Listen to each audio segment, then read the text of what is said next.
ambitious, shattered dreams. End of times ain't what it seems. Hello, friends. This is Sam Chaney reporting for Weaponized News. Today's November 5th, 2025. Remember the 5th of November. We'll go over that Guy Fawkes history for you today. It's Trump's 1-year anniversary in the White House. We're going to review his claims of promises made, promises kept. In the elections yesterday, the Democrats swept. Not surprising. Trump's out there touting it's the greatest economy ever. It's just simply not for the 99% of us out here living in the real world that are not part of all this government corruption, monopoly, insider trading, all this just corruption in your face. For the rest of us that are not part of it, the economy's horrible. But if you're living fat off of insulated, when's the last time? That's what they should ask Trump. When's the last time you went grocery shopping? I'm sure he never even has. But MAGA Republicans, the kabillionaire, everyday's man, Trump cares about you. He can relate. No, he can't. No, he can't. What else do we got? I don't know. What is New York City going to do? This guy loves the government. So it don't matter. Republican, Democrat, whatever. You support the government, you're a statist, and you love the government, and there's no hope for you. It's very sad for America that so much of America loves the government. We'll play you the clip of, how do you say his name?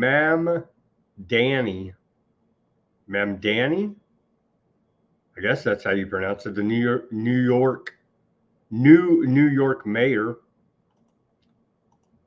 In a speech, he says, we will prove that there's no problem too large for government to solve and no problem too small for government to care about. The problem is government. But no, America can't see it. Whether you're blinded by whatever, man. America's blind. Both sides, Republicans, Democrats, love the government. No matter what amount of corruption. You would think after the medical intervention that would open people's eyes in this country. It hasn't. It sadly hasn't. Everybody forgets. Because I believe the large majority out there acted like punk little bitches and during the medical intervention. The very large majority went along with it for whatever your reasoning is. And we're a nation of cowards, honestly.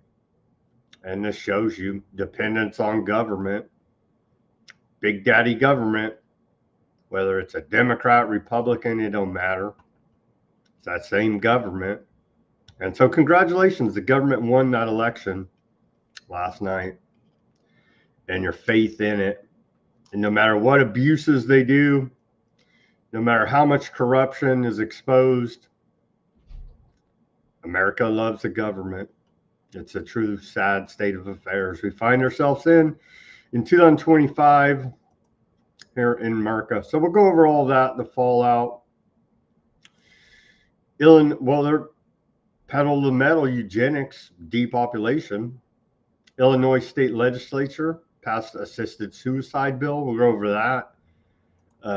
What it's like over here in the rest of the states and the rest of the world as we continue to document the horrific maids program there out of Canada. So we'll cover all that for you. What else do we got today? We have a bunch of propaganda out of the White House. Again, Trump touting the greatest economy ever, as the 99% are scrambling for SNAP benefits, dare I say. We'll cover that. What else do we got? We got geopolitical news, per usual. And the genocide continues. I don't know. There's a ceasefire over there in Gaza. They're still stacking the bodies. Every day, reports of heavy artillery fire, helicopter attacks today. But hey, there's a ceasefire. Trump stopped that. Stop the genocide. It just simply is not true. But we'll go over all of his promises made, promises kept, claims. What does Trump say here? He says it's in your face, and then call you antiseptic, everything they want. Trump said that the aardvark land has never had a better friend than Donald Trump. He's telling you. He's literally telling you. MAGA doesn't want to hear it. Christian Zionists, they're committed, true believers, I guess. I don't know what is their deal. Brainwashed? I don't know, but Trump's telling you. They still they don't have ears to hear. Don't be antiseptic is all we get to hear. And it's just complete and utter nonsense. We'll cover all that and much more on this November 5th edition of Weaponized News. They whacked another drug boat. MAGA cheers it on. So blind they can't even see this. This can and will be used against you. The government can't and won't keep you safe. And so we'll cover that. Let's get to this day in history. Thank you to everybody for tuning in on this election hangover day. Where are we at? Let's take a look at the comments quickly, and then we'll get to shout out to everybody in the comments. Ruckus, Chloe, Karen, thank you for joining us. Some on multiple platforms. It is appreciated by me here at Weaponized News. More will come in here now as the show goes on. What do they always say? They always want to, hey, Kick, are you listening? They're always spamming me on Kick. We'll get you all these followers, really. It's like a video game platform, Kick. You know what I mean? Anyway, I don't know. Give me a proposal. Let's see. But I can't be paying a bunch of money for these fake followers. You know what I mean? On Kick. Anyhow, let's get back to the news. On this day, we'll go right to, on this day of November 5th, we'll go right to the year of 1605, the Guy Fawkes conspiracy. 400 years of celebration after plotters failed to kill the king. On this day, in 1605, Catholic conspirator Guy Fawkes attempts to blow up King James I and the British Parliament in the infamous gunpowder plot. The plot is discovered, and Guy Fawkes is caught, tortured, and later executed, along with 7 others, celebrated ever since as Guy Fawkes Day. His effigy is traditionally burned on a bonfire, accompanied by fireworks on this day for your Guy Fawkes revolution that failed. But we do appreciate the spirit of his alleged conspiracy here at Weaponized News. The gun powder plot or bonfire night, many different names. I'm sure you've seen the Guy Fawkes masks. Sadly, his attempted conspiracy failed, but it will be remembered.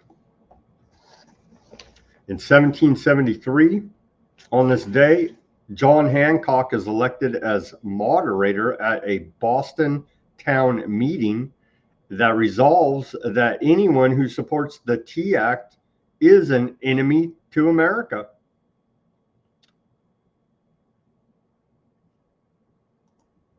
Ginning up some discontent against the British here ahead of the American Revolutionary War. On this day, 1773, John Hancock.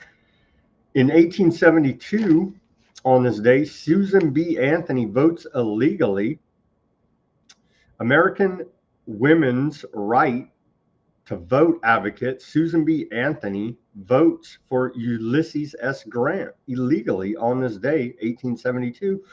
And also in 1872, Ulysses S. Grant is reelected U.S. president. So thanks a lot, Susan B. Anthony. In 1912, on this day, Democrat candidate Woodrow Wilson is elected president of America, defeating Republican incumbent William Howard Taft.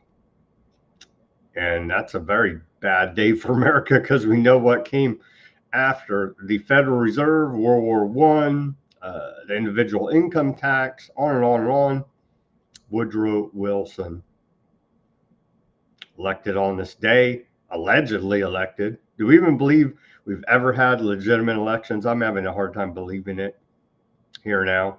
Democracy! Really? It's all bullshit. All these presidents are related through bloodlines, except for freaking Calvin Coolidge, right? Or no, who the hell was I? I can't even remember now. Anyhow, they're all related. It's all a big joke on us. They're all in the oligarchy. And 99% of us are scrambling around trying to figure out how to freaking eat on a day-by-day basis. In 1932, on this day, Benito Mussolini frees 16,000 convicts there in Italy, 1932, as a prelude to a fascist takeover. Where are we at? In 1935, on this day, Parker Brothers launches the board game Monopoly. Well, we don't need a board game. We can see it played out here now in real life, as they could in 1935. Not much has changed. They passed some laws, act like, oh, we care about the free market economy, and it's all bullshit. It's all bullshit. The government insulates these state-protected and allowed oligopolies and monopolies to control every major market, raising the bar to entry so high the little guy has no chance at competition whatsoever. And as John D. Rockefeller famously told us, competition is a sin. So there you have it. 1935, Parker Brothers launches the board game Monopoly. Excuse me. In 1940, on this day,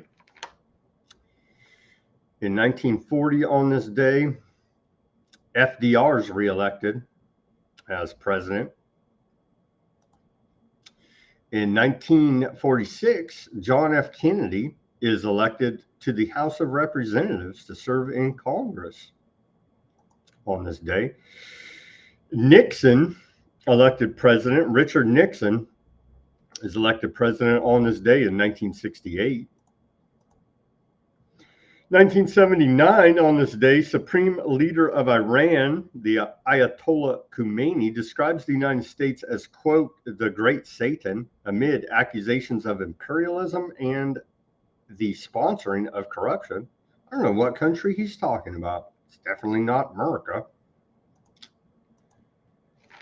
And in 1996, on this day, Bill Clinton was reelected president for a second term. And it all depends on what your definition of is when calling out his abuses at the White House. Continuing here, on this day in 2017, the Paradise Papers are leaked. 13.4 million documents from offshore investment firm Appleby monitoring Queen Elizabeth and Wilbur Ross, U.S. Mentioning Queen Elizabeth and Wilbur Ross, U.S. Secretary of Commerce at the time, former Rothschild banker, of course, famous for bailing out Trump's bankrupt casino ventures there in Atlantic City.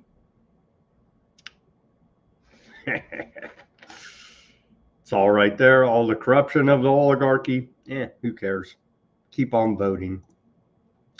And then, of course, last year, 2024, President Trump is reelected to a second term, or selected, however you may put it. I thought all elections are rigged, you know what I mean? But when our guy wins, nah, everything's legit. Literally nothing's been fixed in the corrupt election system of America here now. But keep on believing in the government. And then our civil liberties history on this day. What do we got? There wasn't that much going on that I wanted to talk about. Let's talk about this one. Civil liberties history on this day of November 5th, going back to the year 2013, conservatives block ratification of UN Convention on the Rights of Persons with Disabilities. Conservative Republican Rick Santorum, remember that character?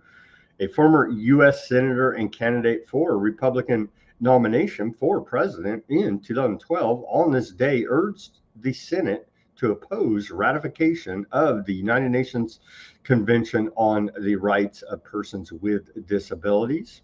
The UN Convention became effective on May 3rd, 2008, but the United States has still not ratified it because of conservative opposition. Santorum, who has a disabled child, charged that the convention would mean that decisions about children would be made by remote and faceless UN bureaucrats rather than by their parents. The failure of the United States to ratify the convention is particularly ironic since it was inspired by Americans with Disabilities Act, which became law on July 26, 1990. And that has subsequently went on to be abused by ambulance chasing lawyers attacking small businesses for not complying with said Americans with Disabilities Act. For a while here in my area, these ambulance chasing lawyers would go around and survey literally every small business bathroom, and if they didn't comply totally with handicap accessibility, they would go on to sue said small business who's just trying to make it, and literally sue them out of existence for non-compliance with the Americans with Disabilities Act. And I'm sure it went on all over the country. And so we do appreciate the abuse of, quote, well-meaning laws by these crooked lawyers out there, and the abuse of the justice system, abusing small businesses just trying to make a buck, calling them haters of disabled people, you see? And so we do appreciate those efforts by the United Nations. All right, here's our segue. And this pretty much says it all, but we have more clips from this character. Here's your new mayor of New York. We will prove that there is no problem too large for government to solve and no concern too small for it to care about. He'll be proven wrong, because it's literally impossible for the government to solve any problem except for the ones they create, and then already have a prescribed solution, because the whole thing is a freaking giant game on us, right? The problem, reaction, solution, Hegelian dialectic. I think we know it well here on this broadcast, but that is the attitude coming out of New York now. There is no problem too large for government to solve. The problem is government. So if he would take all of his campaign, the entire New York government, and turn themselves into these migrant detention centers, i.e. FEMA camps, then we'd be a whole lot better off. But that's just not going to happen, because America loves government. Here he is now already fundraising. So it is good. Yeah, he says, thank you, New York City. Together, we made history. Now let's get to work. Put out a fundraising video. He doesn't waste any time. You got to give him credit for that.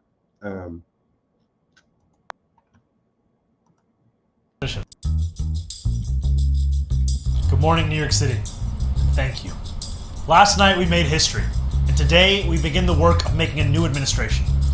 Welcome to the transition. This is the period over the next few months where we build a city hall that delivers on the promises of our campaign, to make New York City affordable and to make government accountable to the people it serves. As we prepare to govern, we'll start announcing the leaders who will help implement our agenda.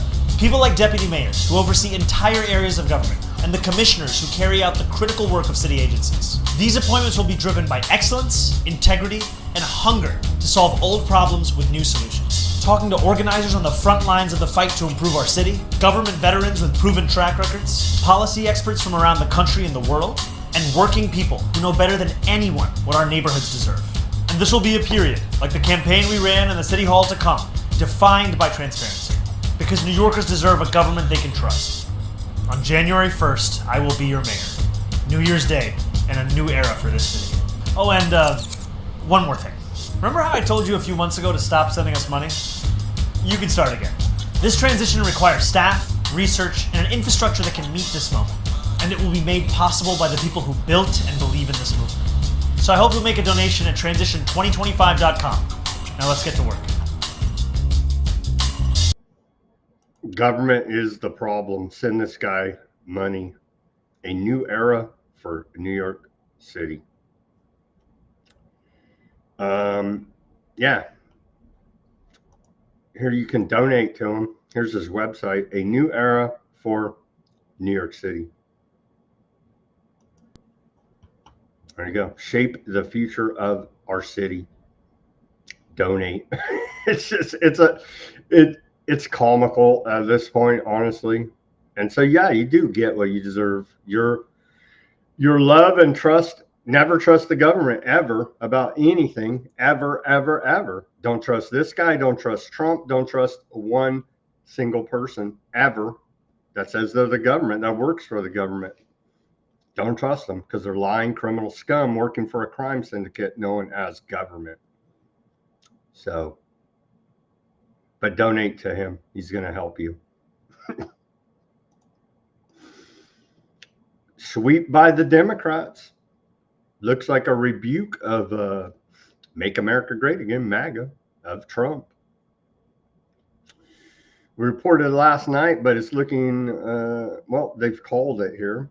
I love how, we can call it the night of, you know what I mean? It's just so ridiculous. Here it is. Here's your results. So, Ma'am Danny won by over 50%, 50.4. And look who they got. Look at this.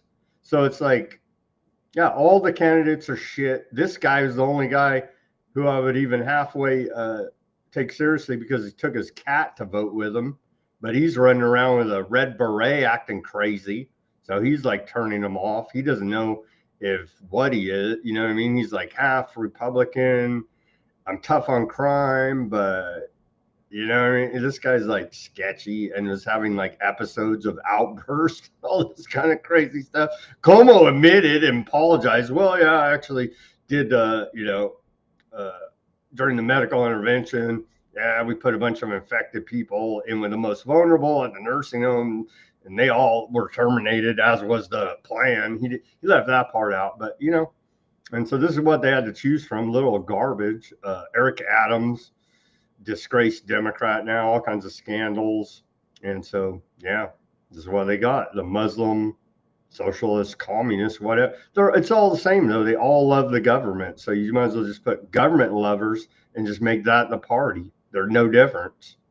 Literally no difference. But the show must go on.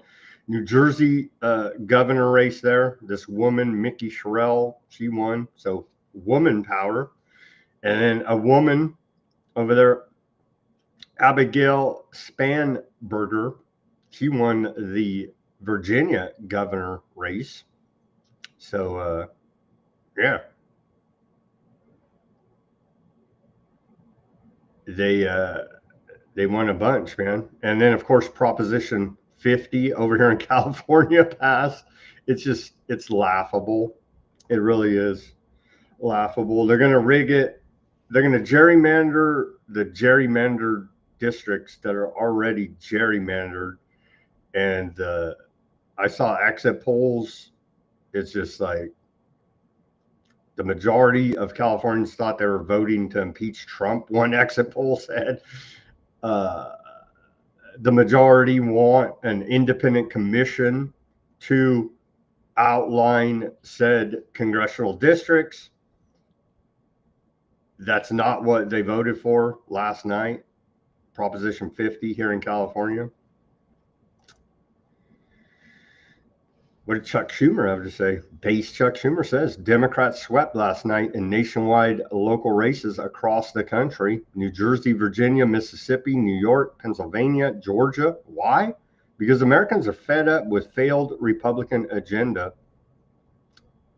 They know that Democrats are fighting to lower costs and fighting for them. It's just also laughable. None of these people are fighting for you and I. It's all a giant fraud charade. Let's hear from Chuck Schumer. The American people have spoken. Enough is enough. But that's why we got Trump, because your last guy was so bad, Biden, you see? And they just keep playing this game. And before that, George Bush was so bad. That's why we got Obama. And then Obama was so bad. And that's why we got Trump. And then Trump was so bad. That's why we got Biden. And then Biden was so bad. That's why we got Trump. And we keep playing this game. It's all the corrupt government effing you and I over. Maybe someday, somehow, some way, America will learn. Let's hear from Chuck Schumer. Last night was a shellacking for the Republicans and for Donald Trump. As loudly and clearly as could possibly done, from one end of the country to the other, the American people said enough is enough. The American people said enough with Republicans' relentless attacks on health care. And they also said enough with the cruelty, the corruption, the chaos that define MAGA radicalism. When they see that Trump doesn't want to help them with health care, or paying for food for needy people, but sending $20 billion to Argentina and saying his most important thing he can do is tear down the wall in the White House. So last night was a really good night for Democrats and our fight to lower costs, improve health care, and reach a better future for our country. The American people have spoken. It's about time the Republicans finally listen. Again, you don't want healthcare from this Rockefeller medicine system. It goes over all of their heads. They don't seem to get the fundamental problem here. That is government, that is Rockefeller medicine. Oh, but they do, you see, but they play dumb and act like they're here to help. Illinois state legislature passes assisted suicide bill. And so this was last month, actually. October 31st, fittingly, on Halloween, the Illinois state legislature passed SB 1950, known as End of Life Options for Terminally Ill Patients Act, which could make it legal for residents to end their life with the aid of a physician. The bill is headed to Pritzker's desk for approval, so I'm sure he will sign it into law. With the passage of legislation to legalize assisted suicide in Illinois, the Illinois General Assembly has put the state on a slippery path that jeopardizes the well-being of the poor and marginalized, especially those in the disability community, and have foreseeable tragic consequences. And Illinois, that was a quote from a Illinois Catholic priest. The government wants you dead, and they're passing laws that say as much. Oh, but we care about the most vulnerable. That's who they're targeting, is the most vulnerable. And so with this, I thought we would take a look where we at with all. I know it's legal in California, assisted suicide. They haven't turned that dial, but hey, it's sitting there. They're just waiting. They're just waiting. So I thought we would go back and take a look. Let's review what's going on here in America with assisted suicide. Oregon was a trailblazer in its Death with Dignity Act, which it enacted in 1997 after a voter initiative in 1994, making it the first. Why do you think a state like Oregon, with its emphasis on individual rights, led the way? Following that, Washington in 2009 passed a similar initiative. Vermont in 2013 passed a similar initiative. California and Colorado in 2016 passed physician-assisted suicide, making it legal.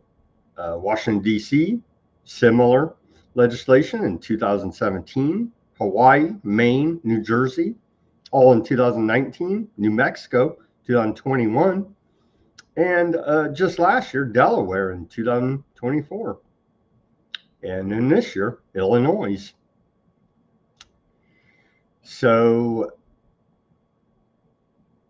across these jurisdictions, cumulative data up to 2023 shows around 16,523 prescriptions were written for aid in dying medication, with approximately 10,242 people ingesting it to end their lives.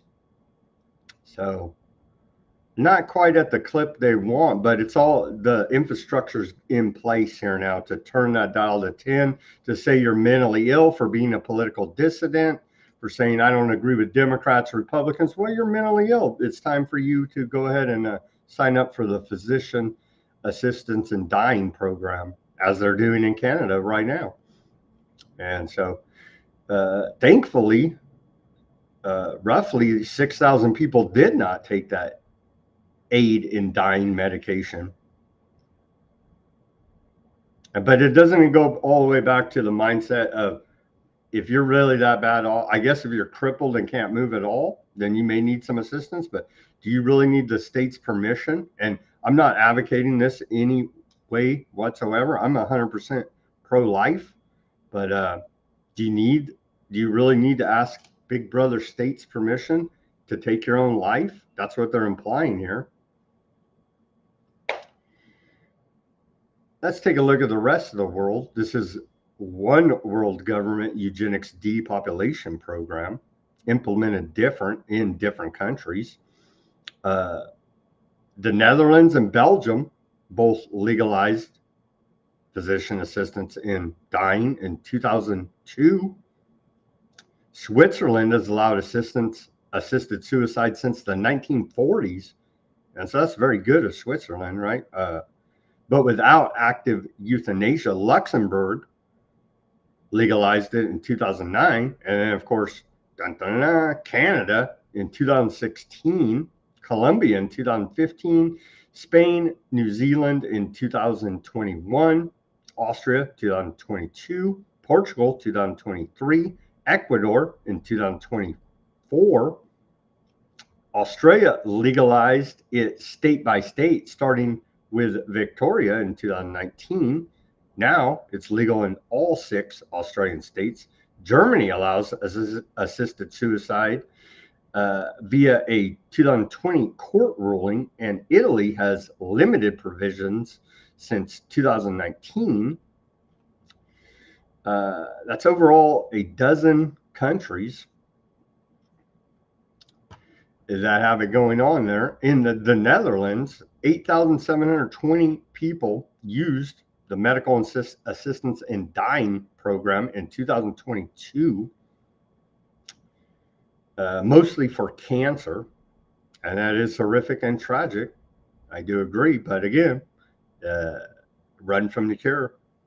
Belgium saw 3,423 2 years ago in 2023 opt for a MAID program, essentially. And Canada, and it keeps rising. Canada had 13,241 in 2022 opt for the physician assistance in dying program, medical assistance in dying, MAIDS program out of Canada. And as we know, they're going to manipulate this, tweak it, spin it, lie. Those outright lie. Well, and bring in some quack psychologist, quack doctor. Well, they said it, and you'll literally be locked in a room screaming, "I want to live," and they're like, "Nope." They signed the paper. Oh, but did you sign it? Nah, who cares? They're already gone. You know what I mean? We saved them. We care about you. And so, anyway, another big warning here. They're cranking up the medical assistance in dying program all over the world, and specifically here in America, and selling it as they care about the most vulnerable when that's their actual target. And again, it can be twisted, manipulated to target you and I down the road here now, and it will be used that way. Make no mistake about it. Be warned, they're cranking up medical assistance and dying programs in America and all around the world. Eugenics depopulation. More on the election here. Strong rhetoric. Bring back pistol duels. A lot of strong rhetoric. If you said this to somebody, a man in real life, to their face, you'd get punched in the nose. They just run. Now you can just run around calling everybody pedophiles and no consequences. You call me a pedophile, I'm gonna punch you in the freaking nose to my face in real life. You know what I mean? But the political theater is just over the top here now. Here's Thomas Massey. To avoid a repeat of last night's shellacking in the midterms, right? 2026. Republicans should quit covering for pedophiles, put America before aardvark land, put farmers before corporations, quit funding wars abroad, reduce spending to control inflation, quit attacking independent voices. As the Trump administration is attacking Thomas Massey over this. But so he's saying that the Republican Party is covering for pedophiles. That's strong, man. But I guess it's all to desensitize us and normalize it. And so it's like, oh yeah, they're covering for pedophiles. Yeah, whatever, dude. It's kind of a big freaking deal. Epstein, Democrat hoax. Yeah, that's still out there. They're still running the same freaking program from Trump here.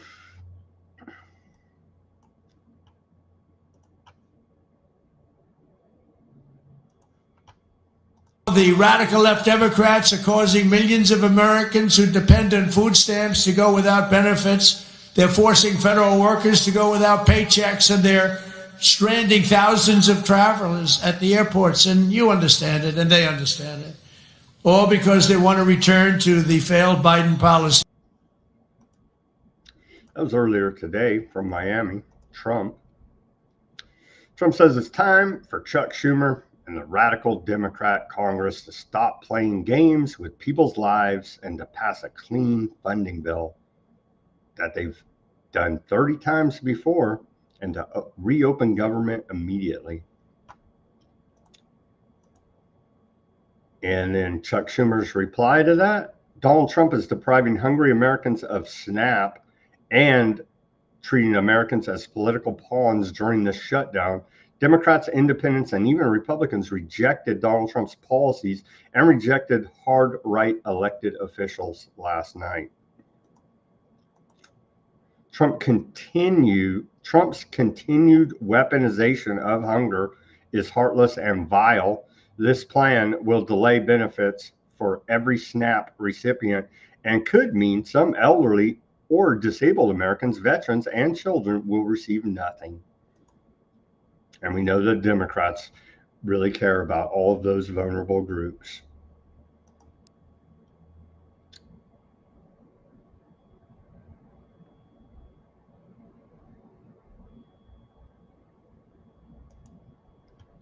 And Congress is still passing their paychecks. Again, public service announcement: don't fly on commercial air if at all possible. FAA reducing air traffic by 10% across 40 high volume markets during government shutdown. There's a headline from the AP, and we do have Sean Duffy.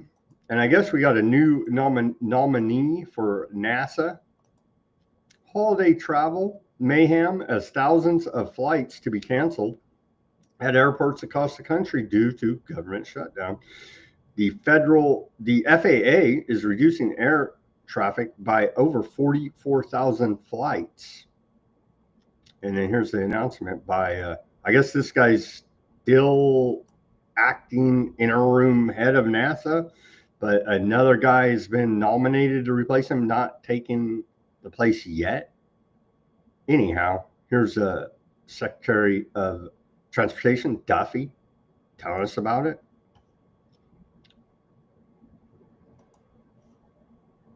I anticipate there'll be additional disruptions.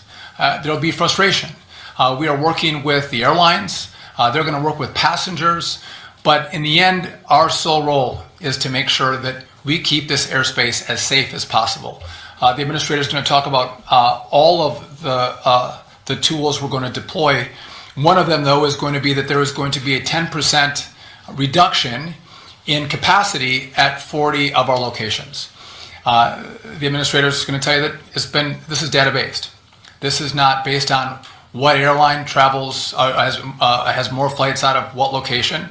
This is about where's the pressure and how do we alleviate the pressure. It's getting dangerous to fly out there. At least 12 killed. A follow-up on the report from yesterday, a UPS plane that crashed in Louisville. Tragically, 12 killed by UPS plane crash, including a child. 12 pronounced dead. Officials expect the number to increase. 15 injured and 16 unaccounted for. So, assumed dead at this point.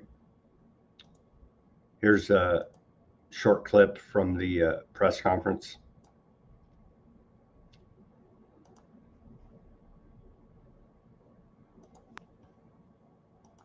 In tough news of the day, our fatality count is now up to 11. I expect it to reach 12 possibly by the end of the day.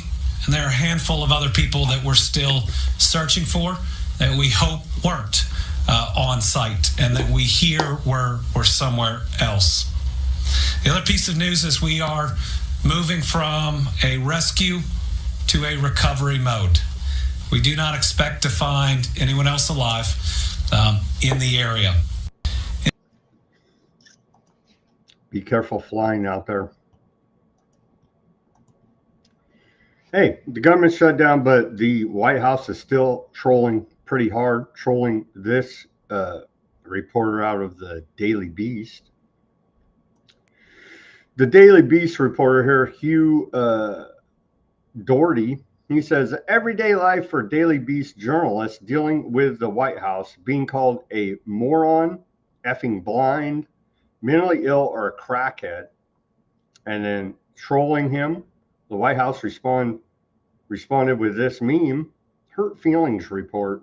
And so very professional there out of the White House. Again, it looks like Barron Trump and his college fraternity are running all these social media accounts for the government. It wouldn't surprise me, honestly, at this point, with what we've seen out of these clowns. Happy anniversary. On this day, November 5th, 1 year ago, we had one of the greatest presidential victories in history. He ran against Kamala Harris, could barely even talk, like just whacked out all the time, just bizarre campaign there. So, yeah, really? You beat Kamala Harris? Wow. You know what I mean? It's just, that's what they gave us to choose from. Kamala Harris or this freaking joker, Trump, really? Mm-hmm.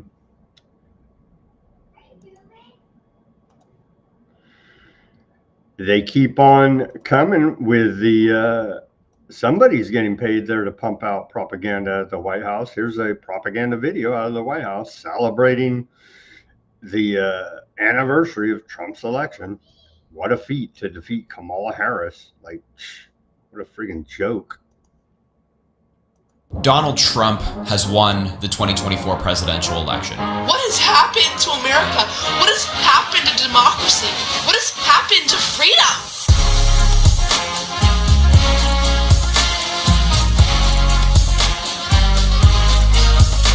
If you're a Donald Trump supporter, you're ugly and dumb. I've been crying for 24 hours. He took the bullet for us. Donald Trump will be the next president for the next 4 years. I'm Feral today. Feral! It's over. This country just died. Trump has turned this around. Once before he did it, and he's going to do it again. I might wake up and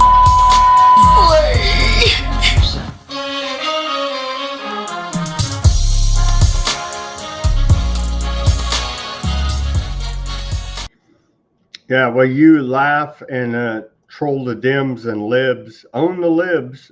They built out scientific dictatorship technocracy. So that is actually what has happened here now.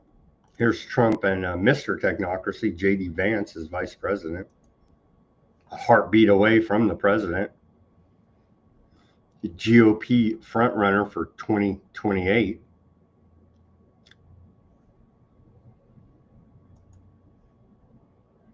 Aren't the fireworks wonderful? 1 year since President Trump's historic election victory. Was it historic?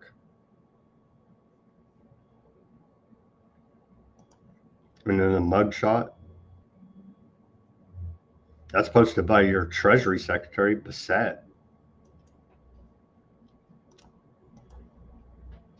More propaganda. 1 year since election night. So they lost the election last night, but we're rejoicing in a year ago's victory still at the White House.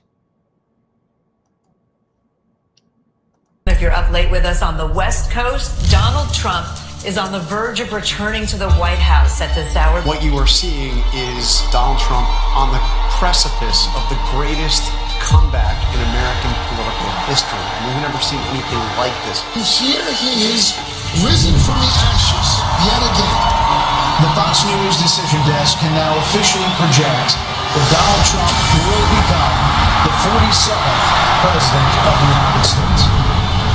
The golden age of America begins right now. From this day forward, our country will flourish and be respected again all over the world. During every single day of the Trump administration, I will very simply put America first. What do you hope to accomplish in the next 3 years? Look, we have the greatest 9 months in the history of the presidency, so if I can keep that going, I'll be very happy. It's the greatest 9 months in the history of the presidency. The rhetoric is pretty over the top. Here's we've been missing the public health fear propaganda since the government shutdown. Health and Human Services, CDC, FDA, they've been like laying low. You know what I mean? So we need to pump up the public health fear mongering. Here's Bobby Kennedy Jr. Take a listen to this clip. Well, what did he say here? In the Post, he says, 1 year ago today, the American people voted to take back their health. Really? Under President Trump's leadership, HHS is delivering historic MAHA wins, real science, real food, and real change. The movement to make America healthy again is just getting started.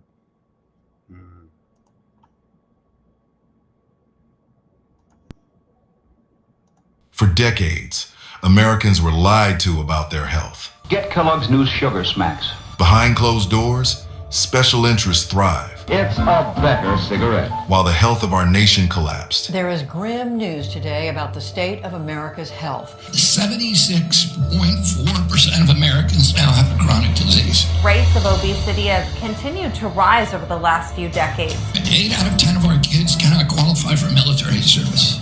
is a national security issue. A new study shows thyroid cancer and kidney cancer are on the rise among American children. When my uncle was president, we spent zero on chronic disease. Today, we spend $1.3 trillion.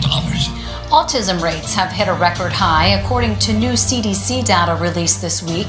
Chronic disease ran rampant.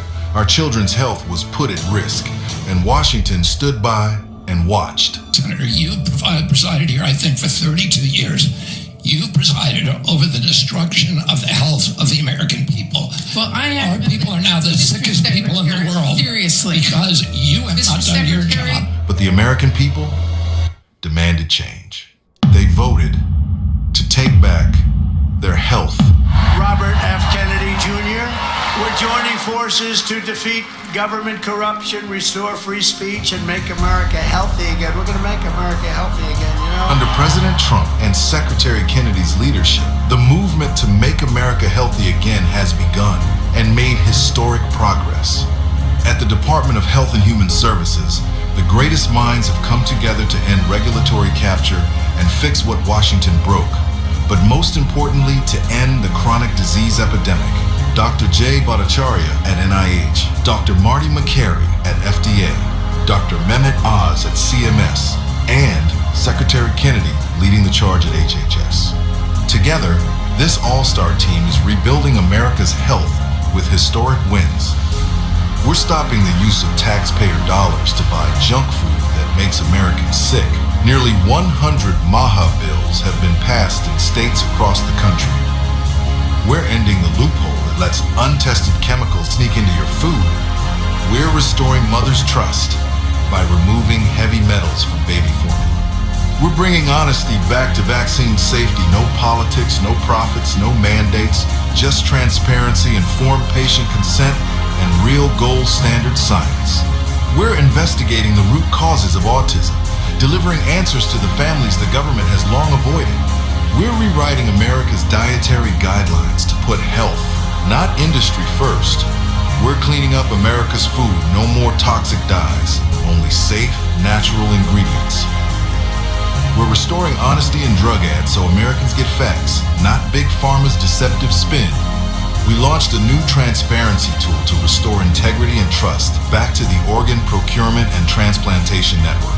Under President Trump's direction, we're using data and AI to fast-track diagnostics, treatments, and cures for pediatric cancer, because every child deserves a chance to grow up. MAHA isn't about party lines and politics. It's about the health of our nation, our children, and our future. So join us. Take back your health, and together, we can make America healthy again.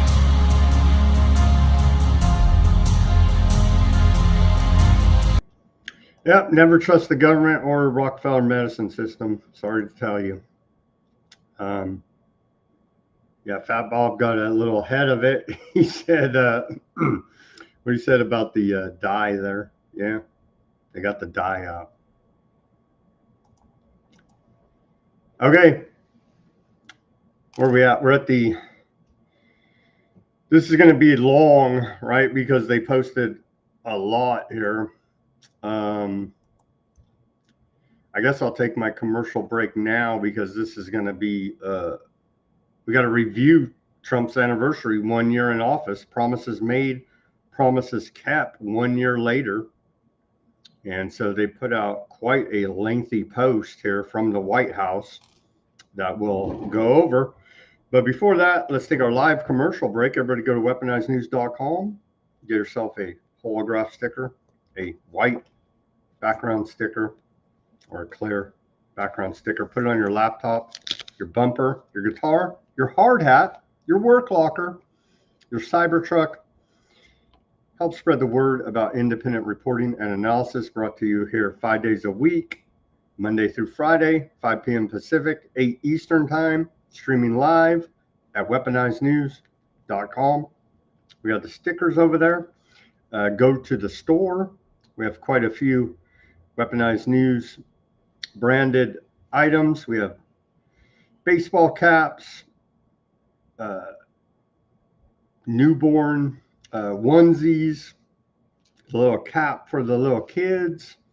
We have long sleeve shirts and so on. Weaponizednews.com store. Let me just pull it up here quickly. For those not familiar, to navigate through it, simply go to weaponizednews.com. Then right here, the store. We have some books over there as well. Pet ID tags, customize them. Some custom shirts there. Taxation theft shirt, a few books. Hard copy of this one. I still have a few in the inventory for those interested to document all the miracle that went on over the last 6 years now, I guess. And then and I'm going to work on some winter stuff, but you can see the black long sleeve shirt, the onesie safety shirts over there in bright orange, green for the to keep you safe on the job site. Right there. What do we have? We had safety orange, military green, lime, the bright green there. You can see for high visibility on the job site.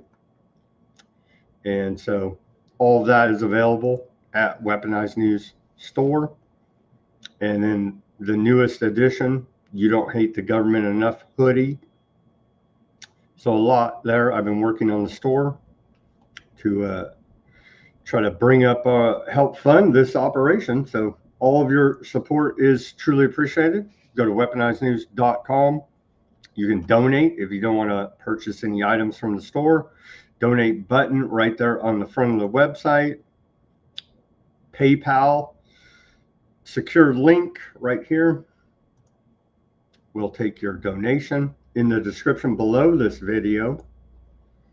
Right down there below, Cash App link, buy me a coffee link, and our Bitcoin wallet address. So we'll take your money in which way you want to get it. And we do appreciate the subscribers and patrons to Weaponized News Store. Now let's take and hear a word from our sponsor, Abba Enterprises, and we'll be back with the second half of Weaponized News to review Trump's first year in his second term, promises made, and never-ending lies and propaganda from your government. I would expect nothing less. Running a small business feeling overwhelmed by numbers and paperwork? Abba Enterprises has your back. Our expert business solutions include accounting, QuickBooks support, payroll, taxes, and top-notch consulting. Let us handle the details so you can focus on growing your business. Business Solutions Accounting, QuickBooks, Consulting, Payroll, Taxes. Call 559-577-9250. Call Abba Enterprises today at 559-577-9250 for stress-free solutions. Welcome back to the second half of Weaponized News. This is Sam Cheney reporting on this November 5th, 2025, Wednesday edition of Weaponized News. Let's take a look at promises made, promises kept 1 year later. Article published by the White House here on their X account. Let's take a look at this. 1 year ago today, the American people delivered a resounding mandate to President Trump when they overwhelmingly re-elected him to his historic second term. In just 10 months since his inauguration as the 47th president of America, he has moved with unprecedented speed, Operation Warp Speed. And they rolled out technocracy like faster than we've ever seen before. Unprecedented speed and resolve to secure the border, drive down costs, restore public safety, and unleash American energy and prosperity. And momentum is building for even greater achievements ahead. Of course, the headlines out of the Wall Street Journal: Trump triumphs again. Failing New York Times, Trump storms back. He defeats Harris and caps his resurgence from outcast to felon to president-elect. That is a pretty good headline. out of the failing New York Times, from outcast to felon to president-elect. Isn't that the truth? Isn't that the truth? Okay. What are some of these promises made? Well, we did get our, we got the audit. We got the audit of Fort Knox. All the gold's there. Everything's fine. Wait, what? Oh, that never happened? Well, we did get our $5,000 stimulus Doge check that they saved because of cutting waste, fraud, and abuse. No, we didn't get. No, we didn't get that. We did get a technocracy though, where they've streamlined all of our data into one convenient dashboard, so that drone terminators can, take care of you when your number's up. And so now it's at the push of a button for the tech bros to keep us safe. So that was implemented. They left that reporting out, but that's why you turn into Weaponized News, so you can hear the true reporting. Okay, let's get back to this. And there's a lot to get to. I can't read it all, I don't think. Stopping the migrant invasion. I guess they did. There's no border crossings going on, allegedly. According to reports, it's down to 0. Is the wall built to keep illegal aliens out or to keep us in? I think it's dual functioning at this point. So promise made, we will close the border. We will stop the invasion of illegals into our country.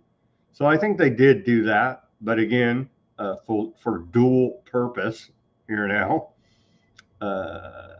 Promise made, I will immediately end the Biden border nightmare that traffickers are using to exploit vulnerable women and children. Well, it took a lot of help besides just traffickers. It took help from within the federal government under the Biden administration, same people working there under the Trump administration, nonprofits and NGOs, aardvark and Catholics working together there to traffic humans. And so none of them have gotten in any trouble. The number of unaccompanied illegal immigrant children crossing into the country has reached a record low. At its peak under the Biden administration, 4.6% of illegal border crossings were unaccompanied minors. Promise made, 325,000 children are missing or dead.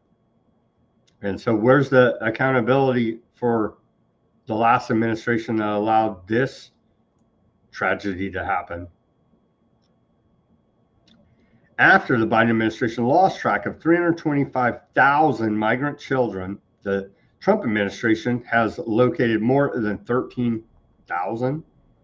So, and I don't believe these numbers, but we're going by the numbers they're saying, right? I believe it's way more than this. But of the 325,000 missing illegal alien kids, 13,000 have been found. That's not really a great victory.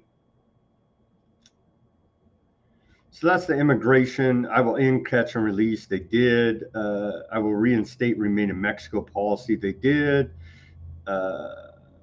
Kamala's app for illegals will be shut down. They did that. On day one of the Trump presidency, I will suspend refugee admissions. They did that. To further detour illegal immigration, I will sign on day one executive order ending automatic citizenship for children of illegal aliens. They did that. I think it's still in the courts, though. Carrying out the largest deportation operation in history. They haven't done it. They simply haven't done it. We will begin the largest deportation operation in history. We're still waiting on that, Trump, but they lie and say promise kept. That was a promise made.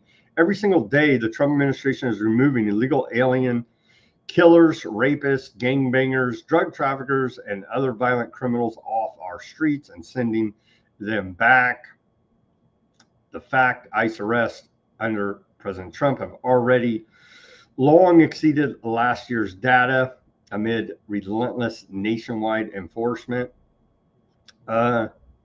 Yeah, but the problem is, what do they say? 1.6 illegals have self-deported, according to the government, and 400,000 deported by ICE. So the largest deportation operation in history is just simply not happening.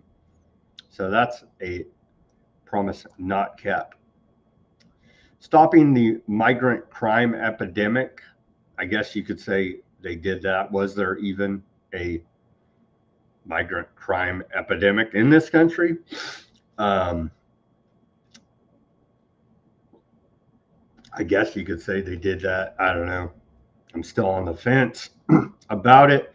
The drug cartels are waging war on America, and Trump administration is dismantling human smuggling networks, sanctioning cartels, and designating them as foreign terrorist organizations, deporting gang members in droves, making America affordable again. They haven't done it. I have distorted compared to probably the rest of the country, except for New York. I guess I don't know. I'm in California. It's not affordable. Everything is insane. The prices, but again, that is in. You can't put all of that on the federal government. It is in large part due to the state government policies, specifically on energy and a lot else. Starting the day I take the oath, I will rapidly drive prices down, and we will make America affordable again. It's just simply not true. Core inflation numbers, government economic data is all lies, as we continue to report here. They've manipulated the key economic indicator calculations ever since the 80s, and no hope in fixing that. So yeah, it's just not true. Cutting taxes for middle-class families. So there's no taxes on tips or overtime. So I guess we're going to see it next year. That's what the set is saying. The Treasury Secretary, fortifying the American economy. If I'm elected, the dollar is so secure. Again, no monetary reform, no central banking reform here at all. And so it's a lie. It's a lie. We're still under a debt-based private central bank cartel, monetary tyranny from the central bank, the Federal Reserve. And so this is all bullshit. That's the core root of our economic problems. And until we answer that question of putting the issuance of currency and credit back underneath the Treasury Department as is prescribed by the Constitution, then all this talk about the economy is just smoke and mirrors and total bullshit until we get to the root cause of our problem, the central banking private cartel that issues currency and credit to America and much of the world as the world's reserve currency, still holding strong. The dollar is in place. Lowering drug prices. Again, don't do drugs, kids, if at all possible. I understand there are some medical conditions that make it a necessity, but man, America does have a drug problem. Illegal street drugs, over-the-counter drugs, and prescription drugs. All the way around, any which way you look at it, America wants to pop a pill and say that's the solution and so on, and take an injection and say that's the solution. It's simply not the solution. So, yeah, maybe they are lowering them. But again, not addressing the root cause of the problem here, which is America's reliance, America's drug abuse, really. Promises made. Under my policy, the United States government will tell Big Pharma that we will only pay the best price they offer to foreign nations who have been taking advantage of us for so long. Promises kept. President Trump signed executive order demanding most favored nation drug prices and secured deals with 3 major pharmaceutical companies, Pfizer, AstraZeneca, and EMD Sereno, to guarantee Americans pay the same low prices as other developed nations receive. Not addressing the core root of the problem is we have a major drug problem in this country, and whacking freaking boats in the Caribbean is not going to solve that problem. I'm sorry to tell you here. Restoring peace through strength. Oh, Trump has bombed, 6 countries now? He deserves a Nobel Peace Prize for the effort. He says, we will build a great iron dome over the country. Talk about a $1 trillion boondoggle for the military industrial complex. Well, Trump's running, not just walking or raising his hand, he's running toward said boondoggle.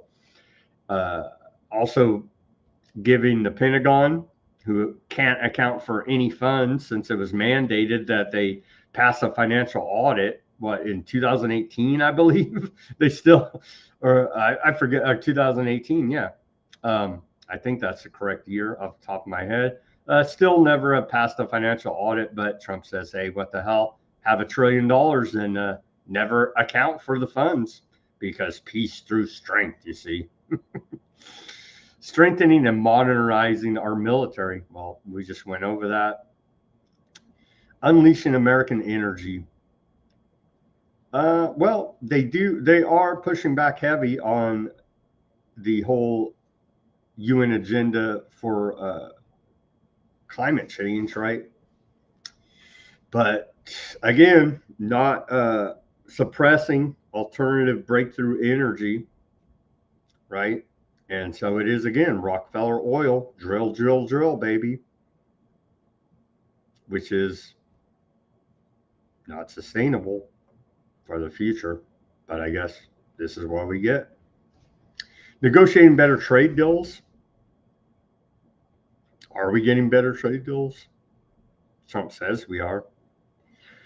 And I don't think we have the results from the Supreme Court as a big tariff case is there today. I don't think the Supreme Court ruled on it as far as I could see. We'll bring you that reporting. Using tariffs as leverage. And so we're going to tariff the hell out of countries that have been taking advantage of us. And he did do that, but it is a indirect tax on the consumer that will be passed on. Make no mistake about it, as they deny that that would even ever happen. And so Trump is using tariffs as a economic weapon to implement U.S. foreign policy, which is wrong. And that's one of the issues before the Supreme Court. Tariff abuse. Revitalizing America's manufacturing. It's just simply not happening. We moved past the factories of the 1950s. I'm sorry to report here to you. Now, many modernized manufacturing facilities are going to be mechanized through robots, AI, and other means here now. And so this is not your American factories of the 1950s. Ending the weaponization of government. They haven't ended it. They've just shifted it to their likes, as was evidenced by all the attacks on the antiseptics. You know what I mean? Declaring war protesters terrorists. And so they've just shifted it. So Biden administration weaponized it against conservatives, political dissidents, Catholics, and other Christians. Well, Trump administration is weaponizing it against its political or perceived political foes. So, yeah. President Trump has purged corrupt elements of the DOJ and FBI. Well, we're facing systemic corruption. So the only way to reform the system would be everybody at these agencies turn themselves into FEMA camps, and the entire Trump himself and the entire Trump administration. Go ahead and turn yourselves into FEMA camps, and then I will believe that the era of weaponized government is over. Of course, that won't happen. So the era of weaponized government, i.e. technocracy, will increase at an exponential rate here now. Reforming the federal bureaucracy. It literally cannot and will never be reformed, because it's not a bug in the system. It's a feature of the system. So literally can't and will never happen. Cutting costs, burdensome regulations. We're going to end the electric car mandate quickly. They did do that. So we'll give them, I don't know, half a point. Returning education back to where it belongs. We're promised the abolishment of the Federal Department of Education. It still hasn't happened. Ending the radical left's insanity on race and gender. You can't, again, you're not going to, you can't defeat an idea, right? You have to win their hearts and minds. An executive order is just not going to do it. So yeah, Trump signed an executive order to defund schools promoting divisive critical race theory and gender ideology. So you can sign all the executive orders you want, but it's still a war for the hearts and minds. You can't kill an idea with an executive order. I'm sorry to tell you that. Keeping men out of women's sports. Again, the idea of it, right? And so I guess they halfway did it. But an executive order is not going to change the hearts and minds. Defending America's constitutional rights. But they're calling for censorship of anybody questioning aardvark land right now. You know what I mean? So very hypocritical, disingenuous. We're going to bust up the censorship regime and bring back free speech again. Was the promise made? President Trump signed executive order dismantling censorship, protecting religious freedoms, and safeguarding Second Amendment rights. Yeah, but when you're against them, it's full-on weaponized government against you. Same as the last routine. Protecting public safety. The government can't and won't keep you safe, so that's a flat-out lie. Protecting Social Security and Medicare. They're protecting the Ponzi scheme to steal from productive workers now to mortgage our future. At some time, we may recover the funds that the government took from us at the point of a gun through our employment tax, FICA. And so propping up the Ponzi scheme there, that is big government right there. Securing our elections, well, not very good because you just lost across the board last night. Literally nothing's been done to secure elections, but whatever, dude. Keeping the U.S. as the global leader in AI. NVIDIA CEO just said today, we'll cover it if we can get to it, that China's going to win the AI race. And so now we have the AI Cold War, essentially, that we have to pour a zillion dollars into. Making federal architecture beautiful again. I know that was high on my list of priorities. So there is something to it, though, the brutalistic architecture to demoralize society. So there is some psychological effects, social engineering effects of ugly government buildings. They need to go ahead and, again, abolish the government. Every government worker needs to turn themselves into the FEMA camps and turn these government buildings into housing for unhoused veterans, as they would say. Restoring safety and free speech to college campuses. This is hilarious because they attacked relentlessly the anti-war protesters there, as we just saw, 2 springs ago on college campuses. We will deport the foreign jihad sympathizers and Hamas supporters from our midst. President Trump, it's very Orwellian here, right? President Trump has cracked down on campus chaos with federal enforcement, visa restrictions for pro-Hamas agitators, restoring safety, free speech, and American values to universities across the nation. So isn't that just quite Orwellian there? Ending the war on crypto. Yeah, they pumped and dumped Trump's coin, his wife's coin, leveraging the White House, his family, his two sons, all kinds of insider deals, insane amount of corruption there. So, yeah. Ensuring transparency in government, this is laughable. Laughable. Epstein files, anyone? It's a Democrat hoax. Oh, it was on Pam Bondi's desk, but we just don't know what happened to it. And Kash Patel can't seem to keep his eyes straight, can he? So, yeah, still covering up for pedophiles. Uniting the country through success. It's time to unite. Man, we've never been more divided. And that is the job of these two political parties, to keep us fighting amongst each other about Democrat, Republican. Guess what? The government won the election, you see. And so they're doing well at keeping us divided. Classic divide and conquer, balkanization strategy. If it's not broke, don't fix it. And so you would think someday, some way, America would figure this stuff out. No, but America loves the government. Sad to report to you here now. And so overall, yeah, Trump lied. I'd say they're doing good on energy, at least as far as rolling back all this carbon tax garbage. But that's only under this administration until the next one comes in and signs on full steam ahead with it.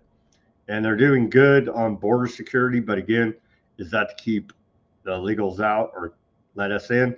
And no one's been held accountable for the legion of crimes committed by the Biden administration. We're still going after old Trump appointees, Comey and freaking Brennan. I guess he wasn't a Trump appointee. And who the hell else was it? Bolton, right? And somehow that's supposed to mean something. The large majority of federal government workers under the Biden administration are still employed under the Trump administration. So, yeah, never-ending propaganda and lies, promises made, and we got nothing but never-ending propaganda and lies.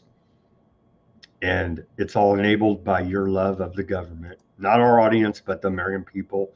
It's very sad. Hey, but the government shut down. Hey, Department of Homeland Security still pumping out propaganda. Here is the thumbnail for today's show. Those were the days when America believed in itself. I was happy and proud to be painting it.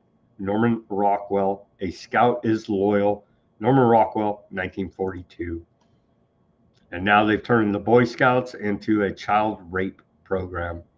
So truly disgusting. They're now pulling at our patriotic heartstrings with this classic 1942. A Scout is Loyal, painting by Norman Rockwell, exploited by the unconstitutional, illegal Department of Homeland Security. And they kept on pumping them out today, the memes from the Department of Homeland Security. Here's another one. They say, are you going to cowboy up or just lay there and bleed? Join ice.gov. There's no education requirement and no age requirement. So any redneck with a shotgun will do. There's all the places you can sign up to work for the crime syndicate known as the U.S. federal government. There you go.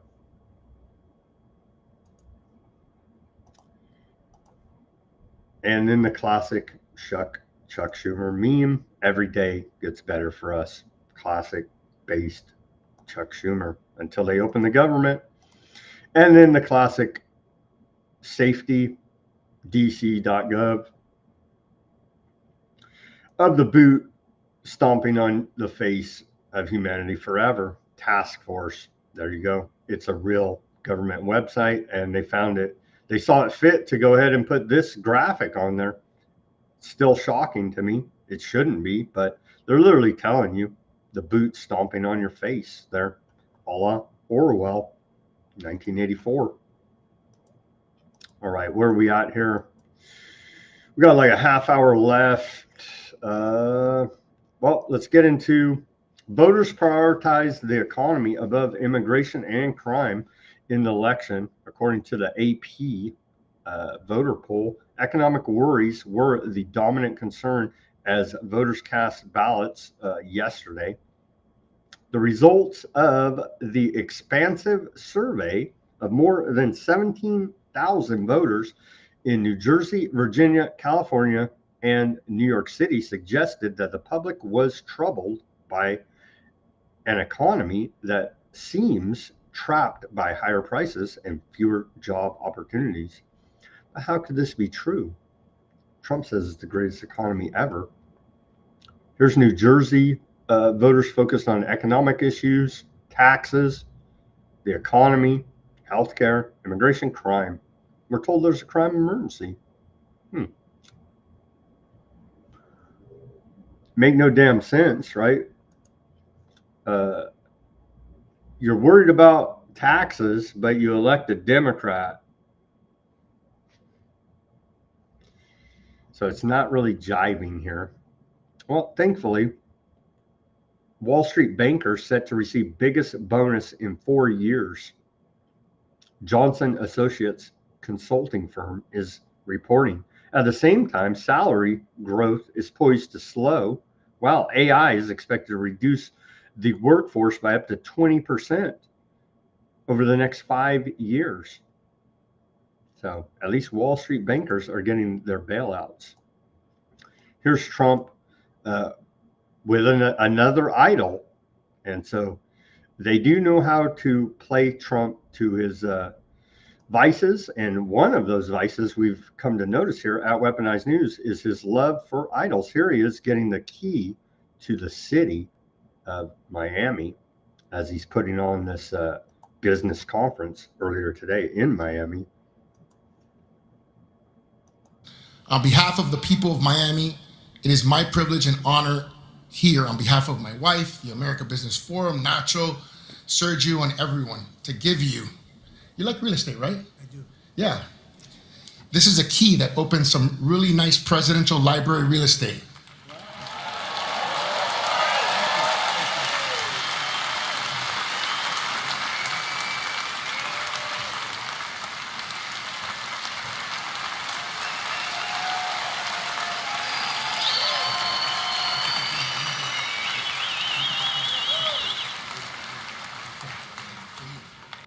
They do know how to play into Trump's childlike ego and give him plenty of idols there. Another one, the golden key to the city of Miami. We're making the United States the Bitcoin superpower, the crypto capital of the world, and the undisputed leader in artificial intelligence. We're leading China by a lot. And don't forget, if we don't do the crypto properly, China wants to do it. They're starting it, but they want to do it. Other countries want to do it. If we don't do it, it's a big industry. We're honored to be. Again, he and his family have made a lot out of their cryptocurrency pump and dump schemes.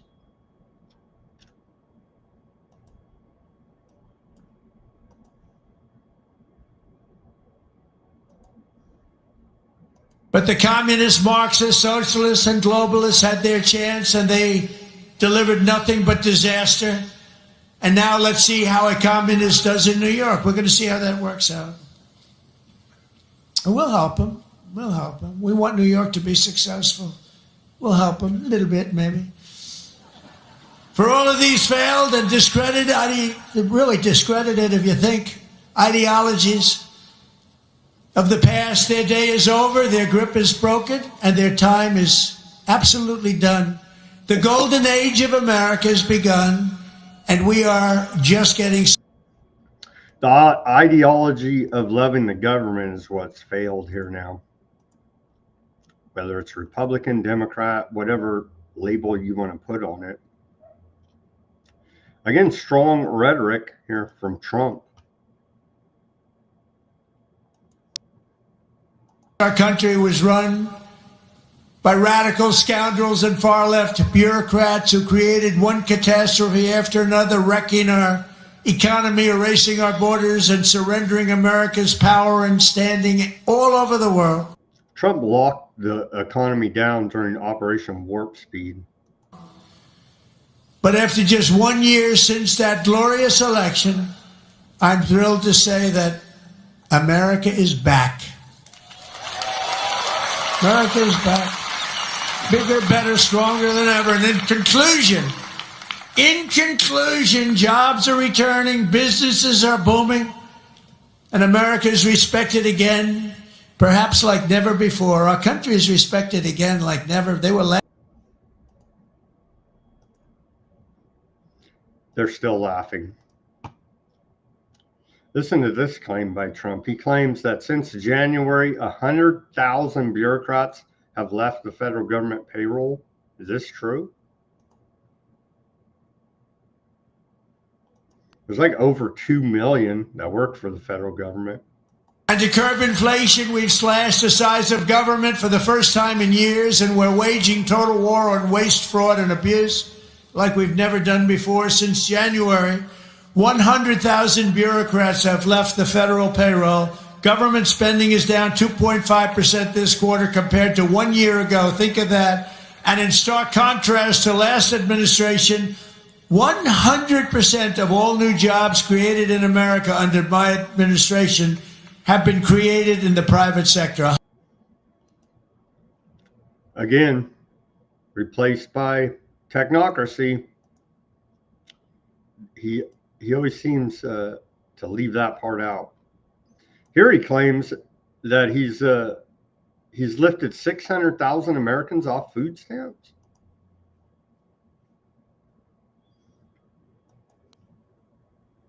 In 9 months, we've lifted over 600,000 Americans off of food stamps, which is a record. 1.9 million more American-born workers are employed today. Think of that. Almost 2 million American-born workers are employed today, more than when I took office. That's 9 months ago. Can you imagine that? And I tell Republicans, if you want to win elections, you got to talk about these facts. You know, it's really easy to win elections when you talk about the facts. And we have more people working now than at any time in the history of our country. Really?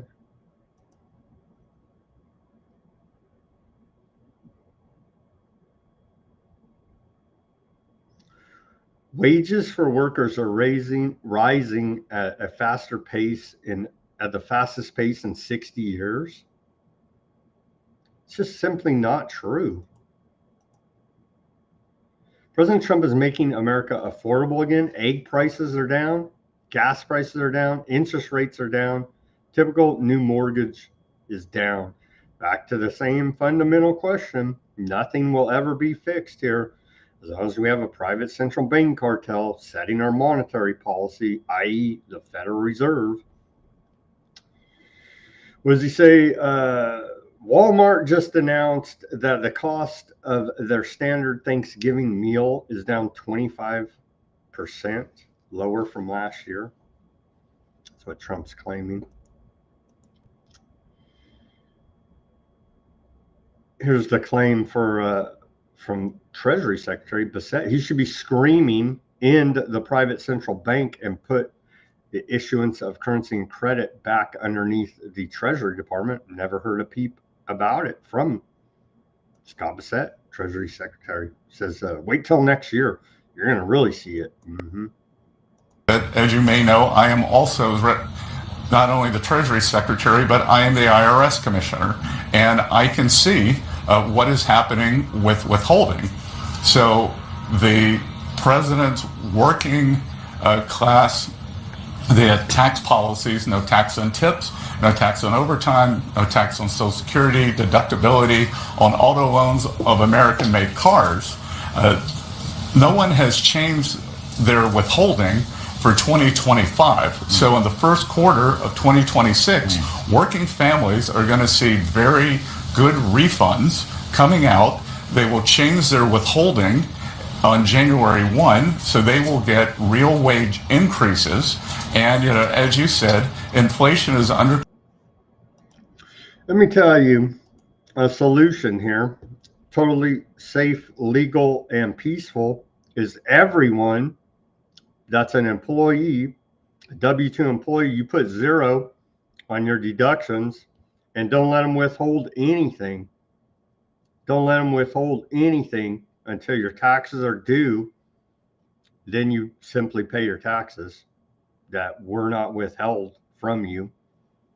And so that would starve the federal government and make them sit up. If America could ever get their shit together enough to organize such a tax protest, it would be effective, but I just don't see it happening. But that is a major solution to starve this federal government, is don't pay until you absolutely have to. Don't let them withhold anything from your paycheck and then give it back to you as a refund and say, woo, wow, the government really helped me out. No, they stole that money from you in the first place at the point of a gun. It's called extortion. But we have everything twisted here now. Here's Trump talking about a rare Obama impression by Trump. All because they want to return to the failed Biden policies that created, and also Obama policies. I watched him the other day up talking, well, Donald Trump is a mean person. I'm not a mean person. I just want to have a country that's great again. Is that okay? I'm not a mean person. He's a mean person. He's a divider. Trump's a mean person. Obama's a mean person. They're all government hack shill pieces of trash. Puppets on a string to play you. Promises made, promises kept. Oh, well, we're in a new drug war for the president of peace. The drug cartels are waging war on America, and it's now time for America to wage war on the cartels.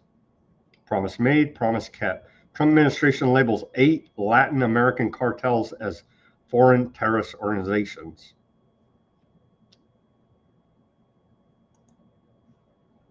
The war on drugs created the black market to make these cartels so prosperous.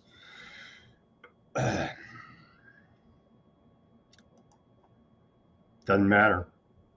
U.S. announces 16th deadly strike in South American waters, killing 2. Again, extrajudicial assassinations by the government saying you're the bad drug traffickers. No charges, no trial, just execution, no due process whatsoever. Again, the danger here is the government can point the finger at you and I and say we're the bad drug traffickers or whatever, terrorists, whatever they want to make up about you and I, and say, well, we had to whack them. They were a threat to public safety and national security with no due process. You see the threat here now. I know I drone on about it, but man, MAGA cheers it on. Well, it's the perceived bad guys. Wait until the pendulum swings, as we saw yesterday. A Democrat gets in there and says, hey, well, everybody with American flag, you're now a terrorist. Or whatever they want to make up. You know what I mean? It doesn't matter. You see, they'll cook up some story to terminate you.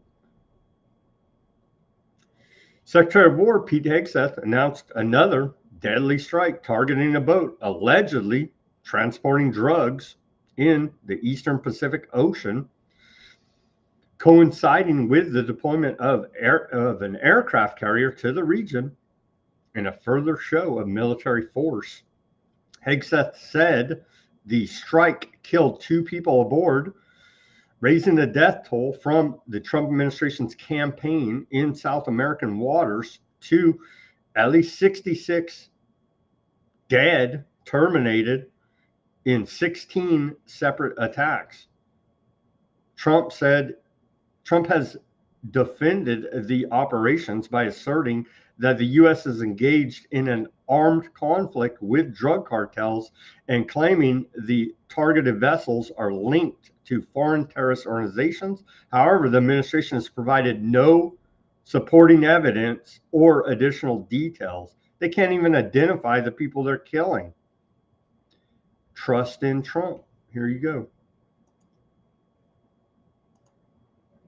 Ignore the panicans and trust in President Trump. Will anybody speak out when they terminate you? Probably not. MAGA will cheer it on, say you're a Hamas terrorist. Here's a video of alleged strike here.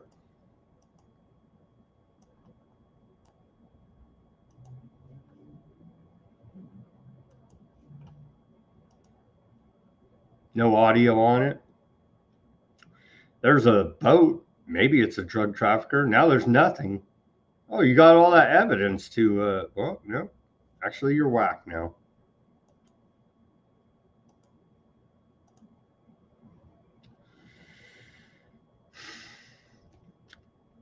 Secretary of War Pete Hegseth said, intelligence confirmed.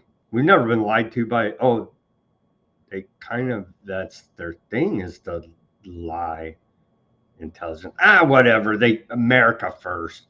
Intelligence confirmed that the vessel was involved in illicit narcotics smuggling, transiting along a known narco trafficking route and carrying narcotics.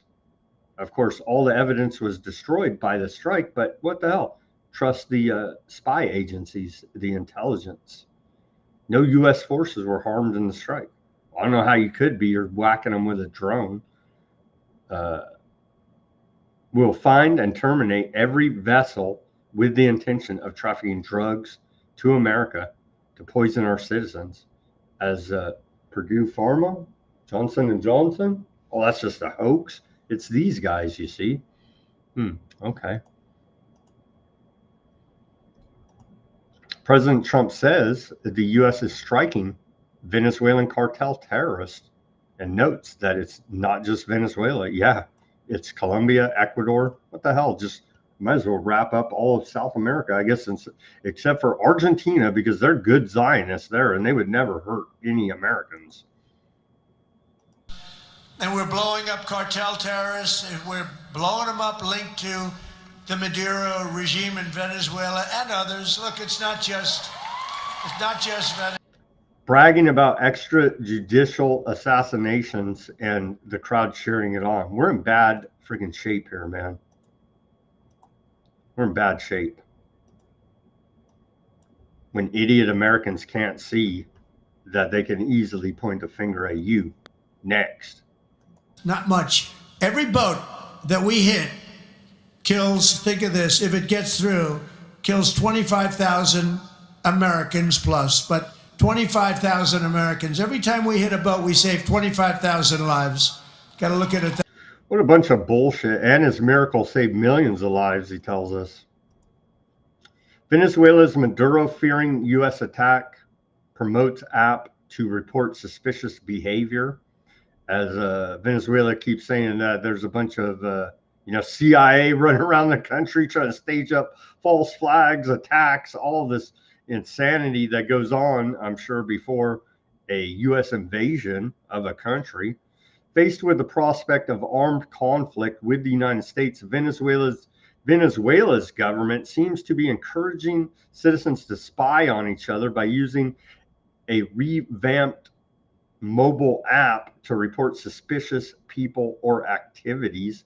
The software called Ven app was originally launched by Venezuelan President Maduro in 2022 as a hybrid application integrating a messaging service with a helpline for people to report issues such as utility services, such as power outages and water disruptions. Now, the app is being used as a tool for Venezuelans to inform the government of any suspicious activity that may be going on.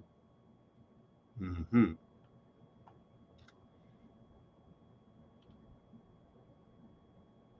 gonna trust that government? No. Okay, so we've been covering the last couple weeks here now, or what, ever since Trump, since the technocracy rollout. But don't you just love NVIDIA's logo here once again? The #1 chip maker and first company to pass $5 trillion market cap with their Illuminati all-seeing eye logo there. Sure, he's up to nothing but good and cares about humans. China's going to win the AI race, NVIDIA CEO says. But Trump just got done telling us that we're going to win it. But the chip maker says no. He told the Financial Times the U.S. and the rest of the West are falling behind because of cynicism. So Peter Thiel just got done telling us any regulation on AI is going to lead to the rise of the Antichrist. Now, this guy says that any regulation on AI chips is going to lead to China winning the AI race. So you see, no regulation for the technocracy whatsoever. Those bad guys over there are going to do something to us bad. Well, these are all multinational corporations working toward the ends of one world government agenda, i.e. technocracy. So, yeah. But hey, you got the boogeyman China. If we don't do it, they're going to do it. So we got to violate all of your rights in the name of the AI war with China. Oh, yeah, MAGA will cheer it on, I'm sure.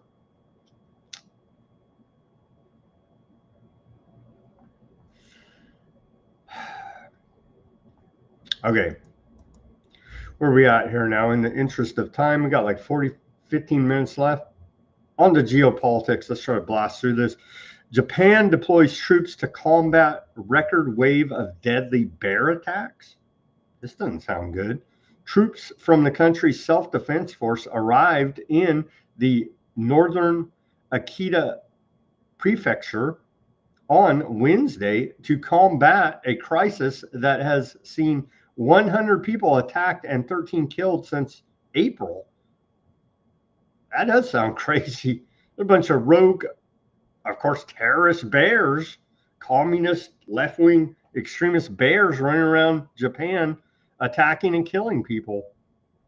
So be careful there in Japan. And I'm sure Winnie the Pooh, Xi Jinping out of China, is not pleased with this. Mexico's president, strangely enough, aardvark, but Mexican in nature, right? Scheinbaum launches a war on sexual assault epidemic after being groped in Mexico City. Here's video of said groping.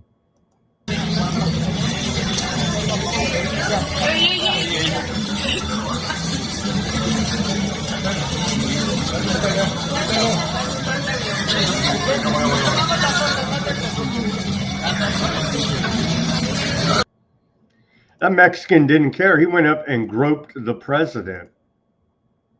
Some of that Mexican machismo going on there. It's like he didn't get shot, honestly. But if it happens to the president, what happens to young women? It's a matter of defending all Mexican women. I filed a complaint because I experienced this before as a student. So the Latino Scheinbaum, aardvark descent, their president of Mexico, is launching a war on sexual assault epidemic in Mexico. It's kind of ingrained in their culture, if you know what I mean. If anybody knows anything about Mexican culture, you would understand these things. But what the hell? I'm sure the Mexican government initiative against sexual assault is going to really do something to change Mexican culture. China orders state-funded data centers to use only domestic AI chips as this AI war is intensifying. The Chinese government has issued new directives requiring that any state-funded data center projects use only domestically produced artificial intelligence chips. In recent weeks, Chinese regulators have instructed data centers that are less than 30% complete to remove any foreign chips already installed or cancel planned purchases of such components. Projects at more advanced stages will be reviewed individually. A new Cold War over AI with China is rolling out, and a space race with China. Now, U.S. Air Force launches GT-254, a nuclear-capable missile, this morning from Southern California Vandenberg Space Force Base. Here's an image of missile testing going on in Southern California. An unarmed Minuteman III intercontinental ballistic missile was launched earlier today from Vandenberg Air Force Base in Southern California. Peace through strength. Because of countries' testing programs, I've instructed the Department of War to start testing our nuclear weapons on an equal basis. That's a post by Trump. So nothing like peace through strength by making big explosions. Kremlin, this is out of Russia, the Kremlin declares readiness for full-scale nuclear testing as Washington begins intercontinental ballistic missile trials. So isn't this wonderful? We're cranking up a new Cold War with Russia. Well, we're already in a freaking hot proxy war with them. Might as well run another Cold War over here on the side as well to fund the military-industrial complex, of course. The head of the Lebanese Social Medical Association has called on the Ministries of Health and Environment to collect soil samples to test residents of Lebanon's southern villages to ensure that they are free of lead and depleted uranium. Are Aardvark troops using depleted uranium? Now, I wouldn't doubt it. Remember that blessing from the Iraq War. Aardvark land kills one in southern Lebanon earlier today. So there's a ceasefire, but they're still whacking people, stacking bodies. Less than 24 hours after his victory there in New York City, Mamdani announces his priority is to root the scourge of anti-Septicism from New York City. So there's that damn Muslim going after the anti-Septics. Aardvark Land's diaspora affairs minister suggests Aardvarks flee to Aardvark Land, flee New York City in the wake of Mamdani's election there. Yeah, you should go be a settler and go, go be a maniac over there in the West Bank and, commit crimes against humanity, war crimes, ethnic cleansing. That's a great place for the New York Aardvarks to flee, as Mamdani is going to stamp out the scourge of anti-Septicism there in New York City. And I saw a post, there was a swastika spray painted, and like 9 times out of 10, it's an Aardvark doing it and playing the victim. Aardvark officials, including National Security Minister Ben Gvir, famous provocateur trying to provoke the Armageddon, have reacted with outrage. I'm glad they care so much about American elections over there in Aardvark Land, to the election of Mamdani as New York City's first Muslim mayor, falsely labeling him as a Hamas supporter and an anti-Septic in a spectacle that highlights the deep paranoia surviving even mild criticism of Aardvark Land. Mamdani, a Democrat socialist and progressive lawmaker, has never expressed support for Hamas or any armed Palestinian resistance faction. On the contrary, he has condemned violence from all sides, including armed resistance by Palestinians, affirmed Aardvark land's right to exist as a state with equal rights, and consistently framed his stance around equality, human rights, and international law while opposing U.S. and state level political support for what he calls settler crimes. Despite Aardvark land's anti-Semitic accusations, he has vowed to build a city hall that stands steadfast alongside Aardvark New Yorkers and does not waver in the fight against the scourge of anti-Semitic behavior in New York City. Yet his criticism of Aardvark land policies in Gaza and refusal to endorse state-sponsored trips to Aardvark land have been enough to trigger fury among Aardvark politicians and pro-Aardvark figures in America, i.e. traitors here in America, and reminder that to all Aardvarks who have gone so far as to call the UN Hamas, even neutrality is hysterically treated as defiance. They're reaching, man. They are really reaching here now. Ben-Gvir, Mamdani is a supporter of Hamas, hates Aardvark land, and is openly anti-Semitic. And he literally says the exact opposite thing here. Yeah, but hey, what the hell? He's a damn Hamas. European Investment Bank faces formal probe over complicity in Aardvark land war crimes. The pro-Palestinian Hind Rajib Foundation has announced that its complaint against the European Investment Bank, EIB, for alleged complicity in Aardvark war crimes has advanced to the formal assessment stage within the bank's compliance mechanism. This development is not merely procedural.